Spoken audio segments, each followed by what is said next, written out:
ربر عبدالله هوجلان جی ایمرالیه گوت روژ آواج بو من خطا سوره. هری داوی پرس جه اندام شانده ایمرالیه پروین بولدان هاته کرن. ربر اوجلان چاوال روژ آوا و سوریه دنره وی برسف دایه و گوتیه روژ آوا و سوریه جبو من خطا سورن او دور جبوی پر جدایه. پروین بولدان دبیجه که ربر عبدالله اوجلان في مجاره پر لگل وان نقاش ناکه لبله لگل شانده دولتا ترک گوتو بیجو نقاش دکه لبله لگور که راگهاندیه ربر عبدالله هوجلان دخوازه به ریوبریا روژ آوای کردستان را دانستاندنان بکه نقاش بکه لنرین وان گهداری بکه لگور که دبیجه حتی نها ابیک بیک نهاتیه.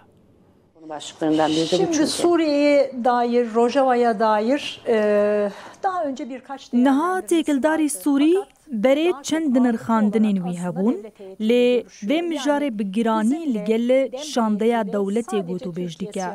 Li gel me, li gel şandeya Zem Partiyê tenê li ser siyaseta Tirkiyeyê nîqaş dike. Lê ez dizanim ev gotiye, çend caran gotiye Sûrî û Rojava xeta min a sora. Ji bo min ew der xwedî cihekî cuda ye. Têkildarî Sûrî çend caran ev tespît kirin.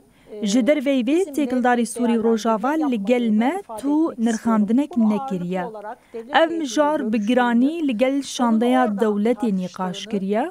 Pirsgirêkê li vir nîqaş dike û heta hege ku fersendek çê bibe, derfet çê bibe, derfet bê afirandin, girîng dibîne ku pêwendiyê li gel Rojava jî deyne. Ev yek çend carekî destnîşan kir.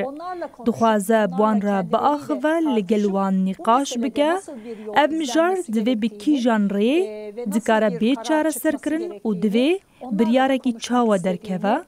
Dixwaze buan re biaxive û buan re nîqaş bike. Ev hê jî pêk nehatiye lê heger hinekî pêvajo pêş bikeve di nava demê de fersend bê avakirin, dibe ku têkildarî wir hege ku karibe li gel rayadarên Rojava hevdîtinê pêk bîne, pêwendî çê bibin, ez bawerim wê mesele karibe hêsantir çareser bibe.